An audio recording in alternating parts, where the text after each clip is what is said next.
Hello again. So this is just a short sort of introductory lecture on what's the point of logic in the larger sense of your life. There's no particular reading associated with this lecture. It's not that you're going to be sort of quizzed heavily on the content or anything. It's not going to take that long, but I think it's worth watching this lecture because it's easy to lose the thread when we get deeper into this course and wonder, why am I doing this? When we get into the symbolic part and we're really dealing with some, right? So I want to talk a little bit about the nature of truth as it's conceived in philosophy and the sciences, and inference, right, which is deriving new truths from previous truths. Right? So the goal of logic ultimately is to aid us in making good decisions. So we all want our lives to be good. We all want the lives of those we care about to be good. What a good life is up to you, right? So if you're taking my ethics course, I might have a few things to say about what the good is, but for the purpose of this course, I'm gonna leave that up to you. Whatever good life looks like to you, right? For this dog, it's just running on the beach. If that's what you want to do, great, right? Um, you want to make a ton of money, great. You want to maximize happiness for all of humanity, right? Or go help the poor, go help the homeless. By all means, whatever a good life looks like for you, all I want to do in this course is help you to achieve that. Take a moment now to think about it, right? Because if you don't really have a goal in mind, right, of what you think you're aiming at with your life, and it does take some reflection to get there. The logic course is not going to get you somewhere if you don't have a goal, right? So it's worth taking a moment, and obviously you're not going to decide it in the next few seconds, but this is one of the goals and one of the points of a university college education is to get you thinking about what am I even shooting for with my life, right? Maybe for some of you it's very clear. I want to become a billionaire, right? Then go for that. But if you're not clear on it, think about it, right? In the meantime, we can develop these skills, and wherever you ends up your aiming will help you get there more efficiently, more effectively. What does truth and inference have to do with the good life? Well, whether your life is good depends to a large degree on the world, right? It's not up to you whether you become a billionaire, at least not entirely, right? The world is going to push back on you. You have other humans, right? You have laws of physics, laws of economics, all of which, in some ways will prevent you from getting what you want, or at least they put constraints on it, right? They tell you what you have to do in order to get what you want. Some of these factors you can control, some of these factors you can predict, right? Some of them you can't, but at least you need to know what you can and can't control and what you can and can't predict. So, to take a slightly silly example, but to make the point, if the world were such that money grew on trees, and if your idea of the good life was having a lot of money, then you should get very good at climbing, right? The world is such that money comes from profitable investments, which is, what the real world is like. Um, Very rarely, right? If you're talking getting majorly rich, it's not just having a good job. Right? It's about investing. Um, and so, if that's your goal, you better learn the laws of economics as pertains to investment, right? And there are laws governing, right, these things. There are predictable ways that the world changes, like from state to state. Right? And if you want to get rich, you should know these. Right? It doesn't guarantee you'll get rich, but many of the people that do get super rich understand these basic things.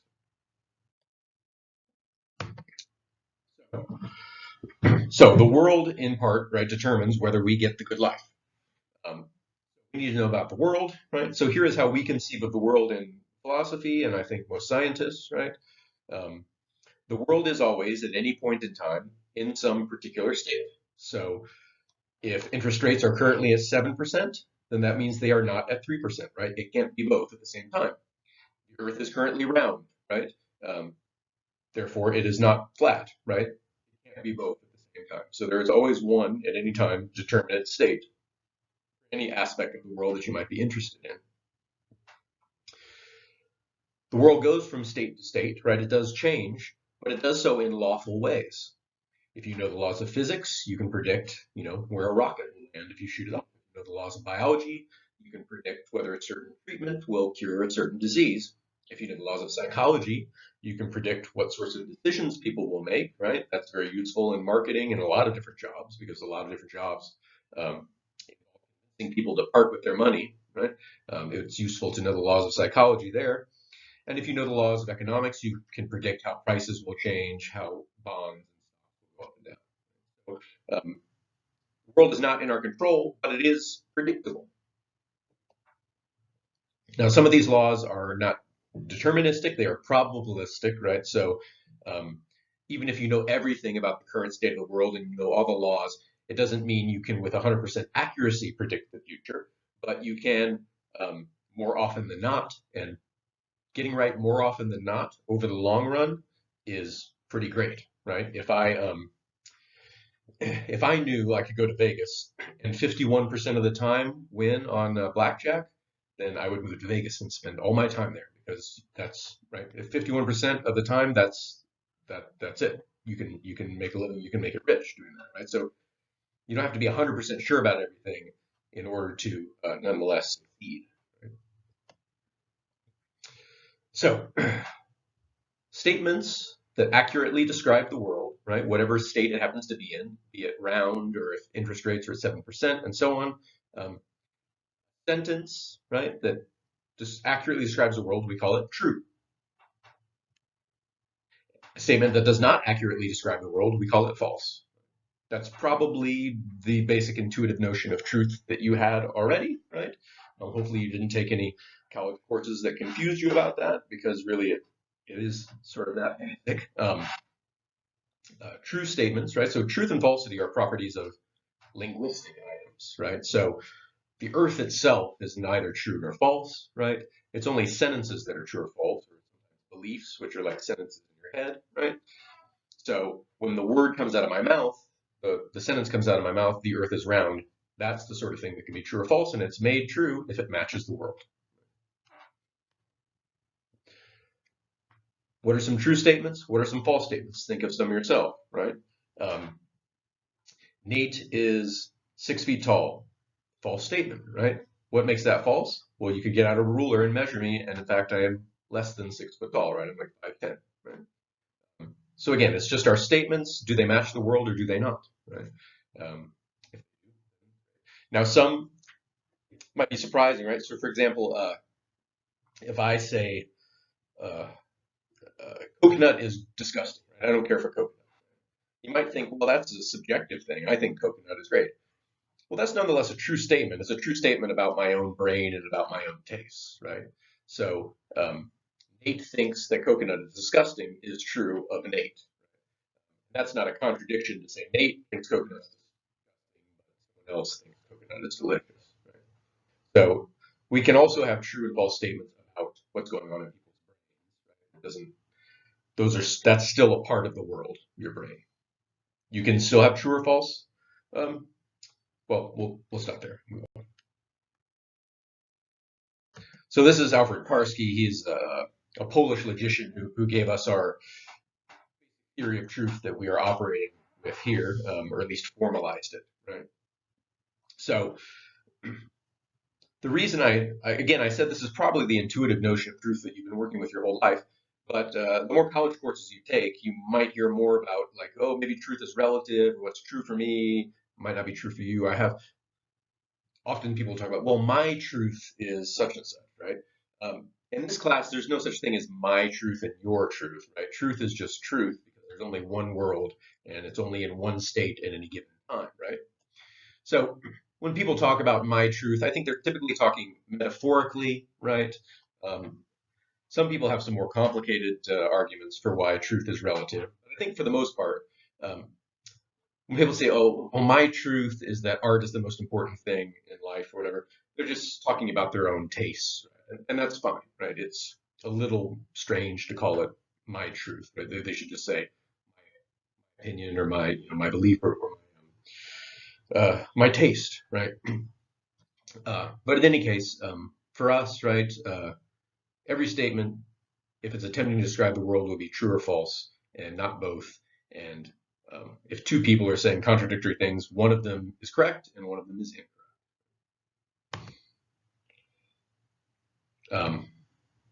If there are any quantum physicists in the audience, yes, atomic particles are weird, right? They seem to defy the laws of logic to some degree, right? They're not always in some determinants. Fortunately, subatomic particles, their indeterminacy doesn't infect the world that we can see, tables and chairs and trees and money. So we don't have to worry about subatomic particles in this class. But I just want to flag it in case any of you out there were like, hey, not everything is determinate. Okay.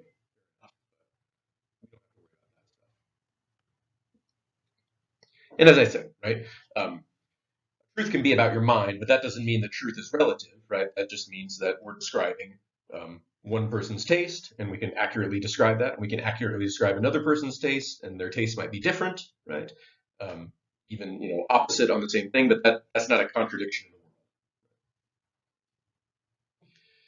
the world. And sometimes we just don't know what state the world is in, right?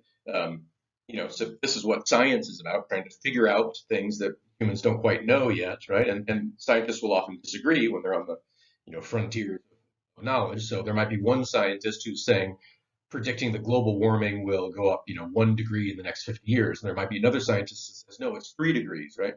Um, are they both true, or is there no fact of the matter? Well, no. I mean, in 50 years we'll know, right? And one of them will have said something true, and the other will have said something false, right? We don't know everything yet. Um, the world is still there, it's still determinate, and one of those statements is true and one is false. Okay, so as I've said, right, if you want to have a good life, the world has something to say about it, right? And the world is determinate, it's predictable, and we use statements to describe the world, and the ones that accurately describe the world are true, right? If you want to live a good life, you would like to believe all the true statements, right? You would like to be in touch with the world, right? And don't believe the false ones, because then you're operating in some other world, right? That's not ours, right? True statements describe the world you live in, and those are the factors you need to care about and worry about if you want to get a good life. For example, right, if you're thinking of buying a house in Florida, which of those scientists I talk about in the last slide is correct will be very important, right? Because if the one that says global warming is going to be 3 degrees in the next 50 years is correct, then your house is going to be underwater, right? So it would be important to understand, right, which one to believe, right, and how to make correct inferences about what you should do in the information that's out there. Now, our brains are finite, right? They hold a lot of information, an impressive amount of information, but they can't hold an infinite amount of information. And we have forms of reasoning that help us cope with that, right? So we can take the information that we have, right, the beliefs that we have, and we can infer new beliefs, right? We can move from one statement that happens to be true to another statement. We want those transitions to be such that the new statement we develop is guaranteed or at least very probably true, right? We don't want to be moving from true statements to false statements, right? So if that were the case, then even if we fill our head with all the true statements, when it comes time to come up with new ones, we don't want false ones to be sneaking in there, right? Um, so, for example, here, just take an example, right? I could ask you right now, hey, did Napoleon own a laptop? Now, you probably never thought about that question. It certainly wasn't sitting somewhere in your brain whether Napoleon owned a laptop, but nonetheless, you're able to make an inference about it, right? So you probably thought, well, Napoleon lived a long time ago before computers. So computers were invented like in the last century. So yeah, Napoleon didn't own a laptop, right? Now, you don't need that information, right? But that's how inference works. You take information that you already have stored in your brain, and you can generate new information, right? And we use inference to, right, we know the basic laws of physics, and we can use those to make inferences about exactly how much fuel we need to shoot a rocket into space at exactly what trajectory, and we can accomplish amazing things. We can put people on the moon, right? But it really all boils down to sort of a handful of basic methods for reasoning that have been around. Some of them have been around for thousands of years. Some of them are more recent, right? I'm going to teach you some of these. I'm going to focus mainly on deductive inference, right, which is a form of reasoning that's been around for quite a while. I'd say, I guess, Frege and Boole in like sort of the 1890s finished it off. But we've been thinking in this way deductively for since Aristotle. Um, if you took a critical thinking course with me, you could learn about more about like statistical reasoning and causal scientific reasoning and stuff like that. Logic is a but once you've got these uh, strategies and techniques sort of like baked into your brain, and it takes practice. It's really, as I said in the last lecture, it's a skill, right? Reasoning in a way that's truth preserving. In many ways, you're cutting against the grain of the way your brain has evolved, right? And it's very good and truth preserving in some context, and then in other contexts, it tends to get things radically wrong. And we kind of have to rewire your brain a little bit in this class. And that requires just a lot of practice. You can't just memorize the rules of reasoning and then go around and think correctly and only believe true things and only infer true things. It takes a lot of practice, but that's fine. We've got time. So, right, there's all these sort of statements floating around. People will tell you all sorts of things. You'll try to make inferences. How do I know if they're right or wrong? How do I know what to believe? You know, part of that, this whole course is to teach you some of that, right? But we can start simply. Um, One of the most basic ways to get in touch with the world is perception, right? We have developed a visual system and an auditory system that responds to the information that's contained in light, that's contained in right the sound waves and taste, smell. That keeps us in touch with the world, and that gives us truths about the world. So a lot of basic perception, right? You kind of assume it's true, and you must be right, right? If I see a table in front of me, it looked rectangular. Okay, I pretty much automatically believe there's a rectangular table in front of me. There's not even really much thought that goes into it. I pretty much automatically believe what my senses tell me. Now, could I be wrong? I mean, could I be dreaming or hallucinating or in the matrix? Sure. In a different philosophy class, we might worry about that more. Here, I would just say, I can't believe my senses, then I'm pretty much screwed. Get through life really, so I'm just going to have to assume, right, that my senses are giving me, you know, in good lighting, right, when I'm relatively close to the object, my eyes are telling me what's in the room. This kind of observation is basic to science, and it's the moon, so we're just going to trust it. Perception is kind of special in this way, right, because it turns an experience into a sentence in your head, right? Um, right? So I have a greenish square experience in front of me, right? And then in my head, I form a sentence that says there is a greenish square in front of me, right? So this is kind of interesting. All of the rest of your reasoning goes from statements to statements, right? Sentence-like structure in your head. So once I have a belief like the table is rectangular, then later if I want to ask myself, oh, can I, fit this plate on it, right? Or would this table fit in this room? I can make those sorts of inferences, and those are going to be from statements to statements, head or on paper or wherever you might put it. Perception is kind of a special sort of that gets the whole process going. Are there other ways you gain knowledge besides perception? I mean, think of it. Think of it you yourself. One is, an important one is testimony, right? So here I am telling you things, and as a professor, you're accepting them as true, and typically, yeah, that is a reliable way to get information, right? That's why you're spending the money on the class. So often, notice that's kind of statement to statement, though, right? It's not like perception. So I have a statement in my head, it comes out my mouth, into your ears, back into your head, and it stays mostly analogous to sort of like thing. Granted, going through the part, it's a sound wave at one point, but it's a sound wave that's isomorphic to a statement. Okay, so inference, right? We're going to spend a lot of time in this class about inferences. What are the truth-preserving types of inferences, and what are the non-truth-preserving types of inferences? Most of our knowledge is not gained directly from perception, right? And so inference is the process of deriving one from another, one statement from another, I should say. Uh, that is a misprint.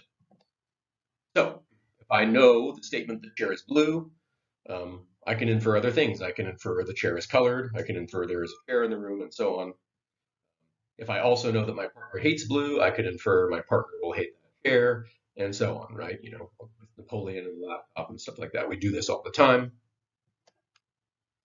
So there's lots of types of inferences that we make, right? And you do it all the time, but most humans don't do it systematically, right?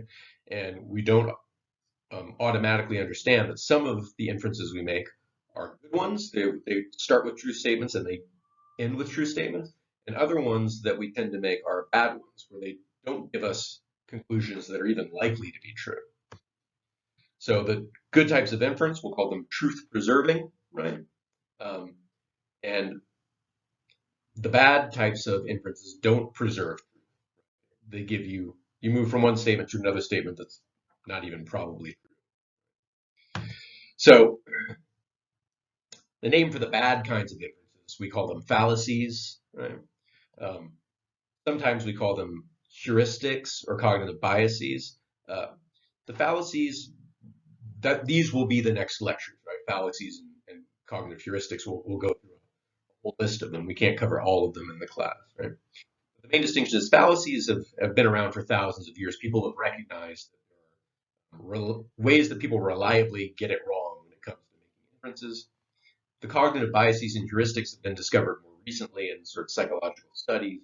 We realize that our brains evolved in a pretty specific type of hunter-gatherer context, and we take it out of that context. We tend to do those heuristics don't preserve truth in their context.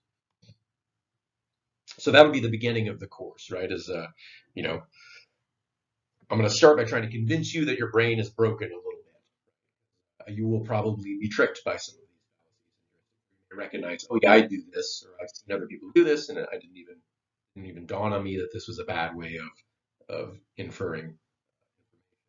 Um, you know, we're going to try to fix your broken brain. All of our brains are a little bit broken, right?